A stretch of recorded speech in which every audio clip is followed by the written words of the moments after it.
Bonjour à tous. Dans les années 90, Kurt Buhlmann est un homme d'affaires à qui tout réussit. Sa fortune s'élève à environ 25 millions de francs. Mais voilà, du jour au lendemain, il perd tout. Son argent, ses biens, sa femme et même sa réputation. La seule chose qui lui reste, c'est une ardoise de près de 140 millions de francs à éponger. Alors qu'il ne sait absolument pas comment s'en sortir, un chrétien lui propose un mode d'emploi un peu particulier, la Bible. Kurt Buhlmann décide alors de tout miser sur ce manuel et de collaborer avec Dieu pour la gestion de ses finances. Actuellement, il partage son expérience, les clés qui ont transformé sa vie et sa vision de l'argent. Nous le retrouvons à Neuchâtel lors d'un séminaire qu'il a donné à une cinquantaine de participants. On les met tac, tac, tac, il n'y a pas de classeur, parce qu'on dit que vous êtes ici, parce qu'ils se connaissent. Kurt et Lise Buhlmann préparent la salle de cours qui va accueillir un séminaire sur Dieu et l'argent. Ils sont accompagnés de Christelle Der-Kasparian et Stéphane Bonvalet, animateurs en formation. Ils ont tous un point commun, ils sont persuadés qu'il est bon de laisser Dieu intervenir dans leurs finances. La Bible, elle parle dans environ 220 versets en relation avec la foi et environ 200 versets en relation avec le salut. Mais elle parle dans 2350 versets de biens, richesses et argent, donc 10 fois de plus. Et je pense que ce n'est pas que l'argent est plus important que la foi ou le salut, mais qu'il y a là quelque chose à apprendre. Je pouvais imaginer que entrer en religion ou avoir la foi ou être pieux, c'était synonyme de pauvreté. C'est un peu ce qu'on voit dans certains couvents ou dans certains monastères où on fait vœu de pauvreté. Et en fait, avec Kurt et Lise, qui sont mes amis, j'ai découvert qu'en fait, on pouvait tout à fait être à l'aise financièrement et croire en Dieu. Je me suis trouvée dans une situation où j'étais abandonnée, seule avec mes deux enfants. J'étais mère au foyer et puis l'argent, j'avais pas une grande idée qu'est-ce que c'était l'argent, comment se développer dans la vie. Et au travers de ces difficultés, Dieu m'a amenée sur un chemin où j'ai appris à voir que lui, il pourvoit à tous mes besoins. Sans lui, je ne sais pas si je serais là aujourd'hui. J'ai travaillé pendant 12 ans dans le métier de la bourse internationale. J'ai découvert des nouvelles perspectives, des nouvelles choses que je n'avais pas perçues auparavant. Il y a vraiment eu des déclencheurs qui ont fait sauter des écailles sur des points de réflexion que je n'avais jamais vraiment abordés avant et qui ont vraiment fait une différence. C'est en tout cas ce que souhaitent les personnes qui investissent du temps et de l'argent en suivant ce cours. Conseillers financiers, mères au foyer, indépendants, fonctionnaires, jeunes ou retraités, chacun a ses propres attentes. Je m'appelle Cécile, moi je viens de la région du Val-de-Ruz, donc Neuchâtel. Et moi je suis étudiante et j'aimerais savoir en fait comment gérer mon argent de manière intelligente. J'ai jamais eu de gros problèmes d'argent jusqu'à maintenant parce que je suis encore jeune, mais je pense que personne n'est à l'abri. Suite à une faillite, je me suis retrouvée dans une dette très importante depuis plus de 8 à 10 ans maintenant. Et j'aimerais savoir comment m'en sortir. Je m'appelle Marc, je suis ici avec Camille et puis j'aimerais apprendre comment gérer les finances d'un ménage correctement, même si on a des revenus relativement faibles, donc pour être dans le juste dès le début. Je viens de créer mon entreprise il n'y a pas trop longtemps et donc nous aimerions connaître tous les secrets qui nous permettent une gestion pour éventuellement prospérer, quoi. Kurt Buhlmann, l'enseignant principal, en connaît un bout sur la question. Il a créé sa propre entreprise, investi dans l'immobilier et il est devenu multimillionnaire. Quand j'avais à peu près 7 ans, j'ai dit « Papa, un jour, je vais être riche ». Je voyais mon père qui travaillait énormément, donc disons 6 jours par semaine, plus les soirs encore, il faisait le coiffeur, même le dimanche, il allait encore couper les cheveux dans une maison pour personnes âgées. Et puis j'avais un camp de vacances, et là j'ai vu qu'on demandait une aide financière pour ce camp. Et ça m'a beaucoup touché parce que je me suis dit, oh là là, j'avais un peu honte. Et aussi de devoir porter les habits des 2 frères qui étaient avant moi, puis on n'a pas de voiture, et ainsi de suite. Alors c'est ça qui a en quelque sorte développé un complexe d'infériorité qui m'a après amené à devenir une machine à faire du fric. Le problème est quand on fait un vœu comme ça, et puis qu'après on est axé là-dessus pour gagner de l'argent, pour devenir riche, ça peut devenir une obsession ce qui était le cas chez moi. Ce qui m'a amené, après des études en économie et marketing publicité, de déménager dans la Suisse romande et de créer une entreprise de construction avec un de mes frères qui travaillait dans ce métier. Puis nous avons donc démarré et eu un succès fulgurant. J'ai ouvert une agence immobilière, une entreprise générale, une nouvelle entreprise pour l'assainissement du béton et c'était sans fin. Je me contentais, comme je disais souvent, d'un petit salaire d'environ 25 000 francs par mois que je n'avais même pas besoin de toucher parce que je gagnais mon argent surtout avec les affaires immobilières et alors là, vulgairement parlant, ça cartonnait. Parce que là, c'était des bénéfices de millions par millions. Donc je suis devenu de 0 à 26 ans, à 40 ans, j'étais multimillionnaire. C'était donc pas 1 million, ni 3, ni 4, ni 5, ni 10, c'était plus. Avant d'épouser Kurt, il y a une dizaine d'années, Lise était mère au foyer et sans emploi et vivait seule avec ses 2 enfants. Son ex-mari avait quitté la maison pour ne plus jamais revenir. En faisant les courses pour le séminaire, elle se rappelle cette période difficile et les prières qu'elle adressait à Dieu avec seulement 50 ou 100 francs en poche pour toute une semaine. Je dis à l'Éternel, tu dis dans ta parole que tu pourvois à tous nos besoins, qu'on ne doit pas s'inquiéter.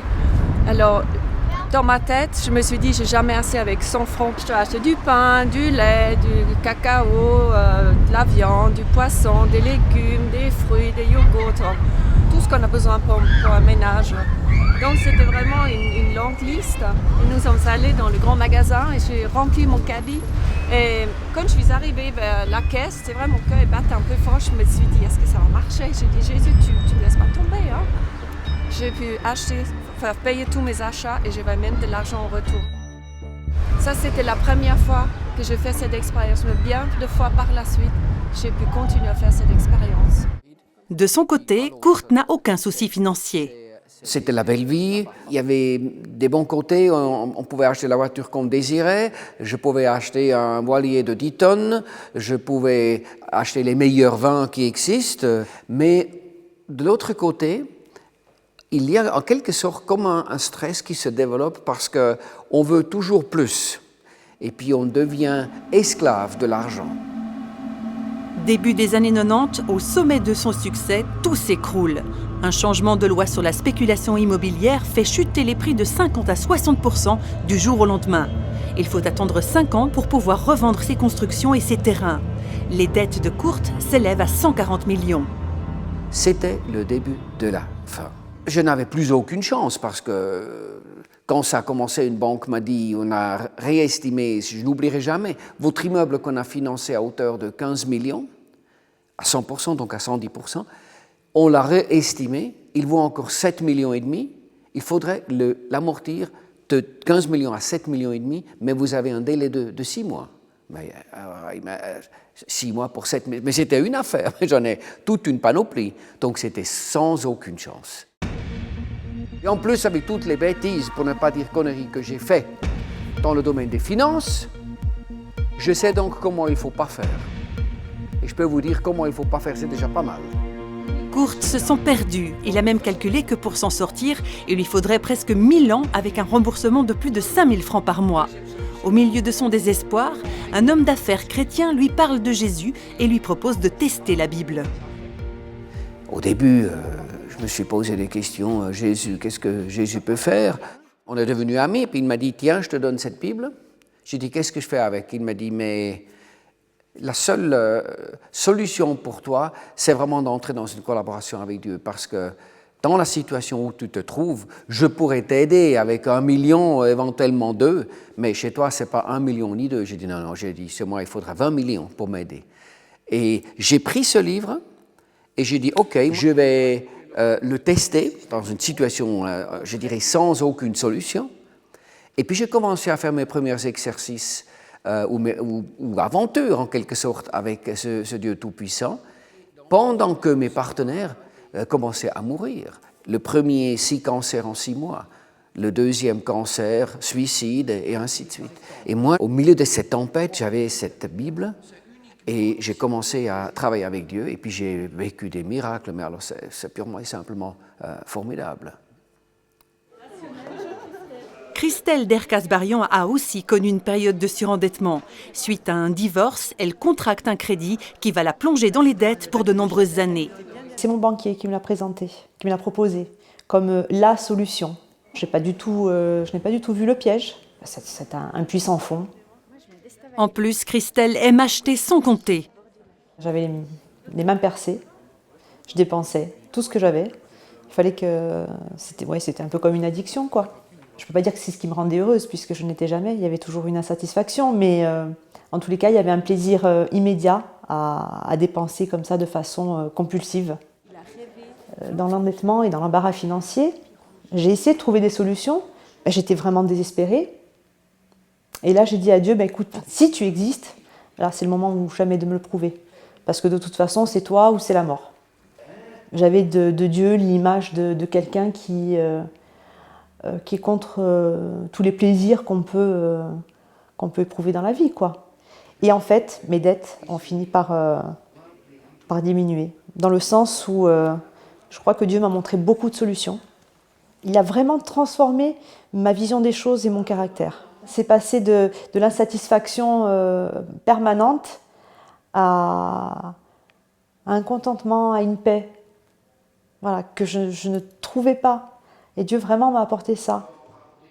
J'ai compris une chose, c'est tout ce qu'il me demande de faire. Il ne me l'ordonne pas, il me le demande. Il me le propose en me disant, voilà, moi je te conseille de faire comme ça parce que c'est ce qu'il y a de mieux pour toi. Et ces conseils, Christelle les trouve dans la Bible. La Bible est pleine de principes pour gérer ses finances. Par exemple, l'honnêteté absolue. Donner et recevoir. Je peux donner de l'argent à des œuvres caritatives, à des personnes qui sont dans le besoin. Et plus j'en donne, moins j'ai l'impression de manquer. Alors ça, je ne peux pas vous l'expliquer. Je peux juste constater que je vis de mieux en mieux, alors que je donne de plus en plus. La chose qui était amusante, c'est que la première fois que j'ai découvert en fait cet enseignement, c'était en enregistrant courte en studio, et je me rappelle, j'avais le casque sur les oreilles et j'étais vraiment touché. Je me prenais des claques à chaque fois. J'étais touché, j'étais percuté par ce que j'entendais, mais que c'est d'abord une histoire personnelle entre moi et Dieu. Kurt et Lise Buhlmann ont déjà dispensé ce séminaire à plus de 3000 personnes. Marco et Catherine Positano y ont participé il y a 3 ans. On avait étudié un livre et puis on s'était dit, on en connaît déjà pas mal. On en connaît déjà pas mal. On était fiers. On était fiers, on avait mis en place notre budget, on avait fait déjà passablement de démarches. Et puis au niveau du budget, c'était difficile de fermer notre cercle entre ce qu'on recevait et puis ce qu'on dépensait. Avec ce cours, on est entré dans une nouvelle dimension, je dirais, celle vraiment de collaborer avec Dieu. Avant, on se contentait d'avoir fait un budget qui ne tenait pas la route. Après ce cours, on s'est dit, mais non, c'est Dieu qui pourvoit, donc on doit pouvoir arriver à fermer ce cercle en lui faisant confiance. Et puis, c'est ce qui s'est passé. C'est ce qui s'est passé. Je désirais être cet autre bonhomme, dans le sens que l'argent est derrière moi et qu'il est à mon service. On n'est plus dans le principe que voilà, ces méchants créanciers qui nous prennent notre argent. Ils veulent tout nous prendre notre argent tout le temps, qui nous agressent. On a changé d'attitude en se disant, c'est l'électricité, Viteos, merci pour tous ceux qui travaillent à Viteos, merci parce que le soir on a l'électricité, on peut cuisiner, etc. Oui. Nous, ça nous libère et ça nous rend reconnaissants de ce qu'on a. Par exemple, pour le travail. Oui, je ne suis pas en souci si je devais changer d'emploi, je perdais mon emploi. Et ça, c'est une attitude qui a vraiment changé. Et même si ça passe par quelques privations, le bénéfice se retrouve ailleurs. Il y a 2 ans, j'ai eu un changement d'employeur qui a eu comme conséquence que j'ai eu une baisse de salaire assez substantielle. Et auparavant, nous avions 2 voitures et j'allais au travail en voiture. Et cette baisse de salaire m'a amené à devoir me séparer de ma voiture. Au départ, c'était quelque chose d'embêtant, c'était quelque chose d'assez triste. Mais finalement, ça s'est transformé en une multitude de bénédictions. Mon employeur m'a offert un abonnement général pour voyager. Ensuite, j'ai eu la possibilité, dans le train, de lire ma Bible le matin et de lire d'autres ouvrages. Mon temps est toujours bien utilisé. Et puis enfin, j'ai la possibilité, depuis mon domicile jusqu'à la gare, eh bien, d'aller à pied. Ça me fait une demi-heure le matin, une demi-heure le soir. Voilà, je m'aère et puis je me fais du bien. Voilà, donc la troisième question. Retour dans le cours où des petits groupes se sont formés. L'occasion de découvrir ce que les premiers enseignements ont apporté. On pourrait se dire Dieu il est à l'église, Dieu il est dans ce domaine, etc. Mais il s'intéresse tellement à nous, il a tellement envie d'être en relation avec nous, qu'il va même prendre soin de mes finances. On n'a pas seulement des clés pour les finances, on a des clés. Comment aussi fabriquer notre produit, qu'est-ce qu'il faut faire, est-ce qu'on délocalise en Chine, est-ce qu'on reste chez nous? Et là, typiquement, dans ce genre de séminaire, on a des clés. J'ai déjà eu des clés pour savoir qu'est-ce que je devais faire afin de protéger notre patrimoine, notre pays, notre savoir-faire dans notre pays et ce genre de choses. J'ai des biens immobiliers, donc c'est aussi de pouvoir, par rapport à la dette immobilière, de pouvoir gérer ces éléments-là, dans le sens aussi de pouvoir après transmettre à mes héritiers. J'aurais tellement voulu avoir ce type de cours il y a quelques années en arrière pour la gestion de mes propres finances, de mon propre budget. Kurt Buhlmann est encore actif aujourd'hui dans les affaires. L'an dernier, il a donné une conférence aux banquiers et autres financiers à la Bourse de Zurich sur le thème des rendements divins. Il témoigne partout de sa collaboration avec son nouvel associé. Le plus important dans une collaboration avec Dieu, c'est lui demander ce qu'il faut faire. J'ai simplement commencé à obéir. Alors l'obéissance est la clé d'accès au coffre-fort des bénédictions de Dieu. Bien sûr, mon mariage a éclaté. Bien sûr, j'ai perdu ma fortune. Bien sûr, j'ai perdu mes sociétés. Bien sûr, j'ai perdu ma réputation. Mais Dieu m'a tout redonné. Et ce n'est pas de mérite. J'ai simplement suivi ce qui est marqué dans le manuel. J'ai dit, mais appliquons, et c'est comme ça. Et puis je l'ai fait. Et après, j'ai vu qu'effectivement, Dieu, il tient ses promesses et sa parole. Si ce séminaire sur les finances vous intéresse, vous retrouverez toutes les informations utiles sur le site internet qui apparaît maintenant en bas de votre écran. Quant à nous, on se retrouve dans 2 semaines pour une toute nouvelle émission.